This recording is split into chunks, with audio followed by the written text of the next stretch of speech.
क्या आप project management के बारे में जानना चाहते हैं या आप प्रोजेक्ट मैनेजमेंट की किसी क्वालिफिकेशन या सर्टिफिकेशन के बारे में सोच रहे हैं? अगर आपका जवाब हाँ है तो इस शॉर्ट सीरीज के जरिए आप मेन कंसेप्ट्स की एक अच्छी अंडरस्टैंडिंग डेवलप कर सकते हैं।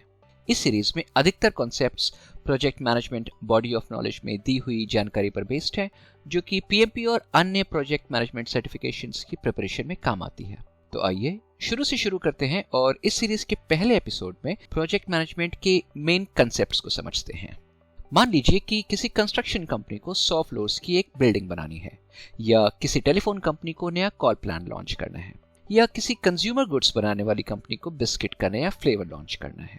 इन सभी चीजों के अंत में या तो कोई सर्विस, रिजल्ट या प्रोडक्ट मिलेगा, और आमतौर पर वो उस कंपनी की एक टीम का एक ऑब्जेक्टिव होगा। लेकिन इस ऑब्जेक्टिव को अचीव करने का जो पूरा प्रोसेस है वो सिस्टमैटिक तरीके से किया जाए तो उसे प्रोजेक्ट कहेंगे। इसकी डेफिनेशन पर जाएंगे तो कहेंगे कि a project is a temporary endeavour undertaken to create a unique product, service और रिजल्ट। जरा प्रोजेक्ट की इन दो विशेषताओं को समझते हैं। कोई भी प्रोजेक्ट टेम्पररी यानी कि अस्थायी होता है। उसकी एक डेफिनेट बिगिनिंग होती है और एक डेफिनेट एंड होता है।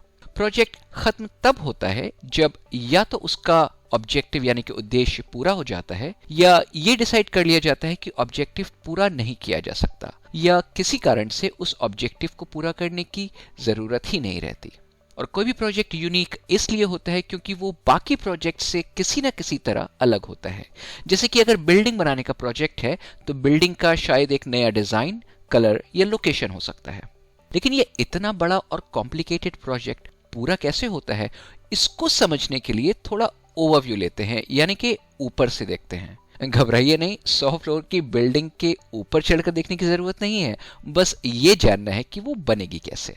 किसी भी प्रोजेक्ट को सक्सेसफुली पूरा करने के लिए दो चीजों की खास जरूरत होती है, नॉलेज और स्किल्स, जो कि जरूरी नहीं कि एक ही इंसान या ऑर्गेनाइजेशन के पास हो। जैसे कि बिल्डिंग के डिजाइन की नॉलेज शायद एक आर्किटेक्ट के पास होगी, तो स्ट्रक्चर की नॉलेज शायद एक इंजीनियर के पास होगी। बिल्डिंग में कंक्रीट और स्टील जोड़ने, वुडवर्क, प्लम्बिंग और वायरिंग करने के स्किल्स अलग अलग एक्सपर्ट्स के पास होंगे। इन सब की एक्सपर्टीज को एक साथ लाकर सिस्टमैटिक तरीके से इम्प्लीमेंट करने का काम प्रोजेक्ट मैनेजर का होता है। और इस इम्प्लीमेंटेशन के लिए वो जो प्रोसेसेस यूज करता है या करती है, उन्हें 5 ग्रुप्स में बांटा जाता है। इन्हें प्रोसेस ग्रुप्स कहते हैं, जो कि एक सीक्वेंस में आते हैं, लेकिन इनमें काफी ओवरलैप भी रहता है, जिसे हम इस बम्प डायग्राम से समझ सकते हैं। यह सभी प्रोसेस ग्रुप्स में लगने वाले एफर्ट और उनकी टाइमलाइन को प्लॉट किया गया है। एक नजर में देखें तो ये सड़क वाले स्पीड बम्प्स जैसे दिखते हैं, लेकिन इनका काम प्रोजेक्ट को रोकना नहीं बल्कि स्मूथली आगे बढ़ाना है। ये प्रोसेस ग्रुप्स हैं initiation, planning, execution, monitoring and control और क्लोजिंग। आइए इन्हें एक एक करके समझते हैं। इनिशिएटिंग यानी कि प्रोजेक्ट शुरू करना।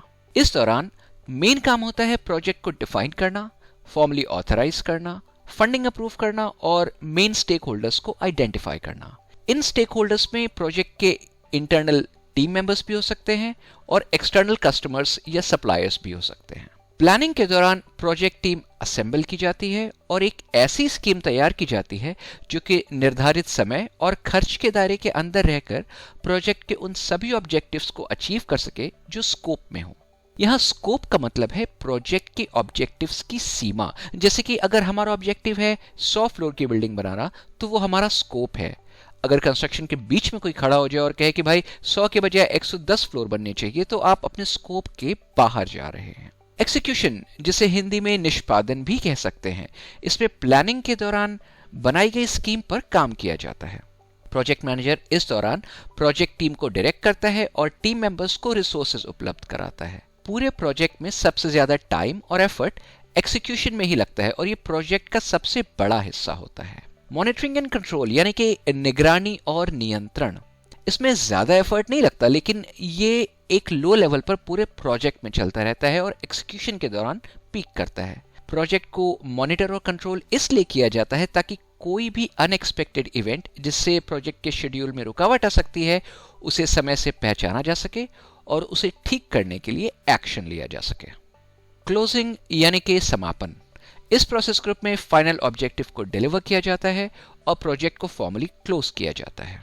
इन पांचों प्रोसेस ग्रुप्स में जो प्रोसेसेस होते हैं उन्हें 10 नॉलेज एरियाज में बांटा गया है। हम आने वाले एपिसोड्स में हर नॉलेज एरिया के बारे में डिटेल में जानेंगे, लेकिन उसके पहले अगले एपिसोड में हम बात करेंगे प्रोजेक्ट मैनेजर की एट्रीब्यूट्स यानी कि विशेषताओं के बारे में, तो उसे देखना मत भूलिएगा। साथ ही अगर आपको ये सीरीज यूजफुल लगती है तो इसे अपने सोशल नेटवर्क के साथ जरूर शेयर करिए और सब्सक्राइब करिए विजडम स्पीक्स को। जल्दी से कुछ नया सीखिए।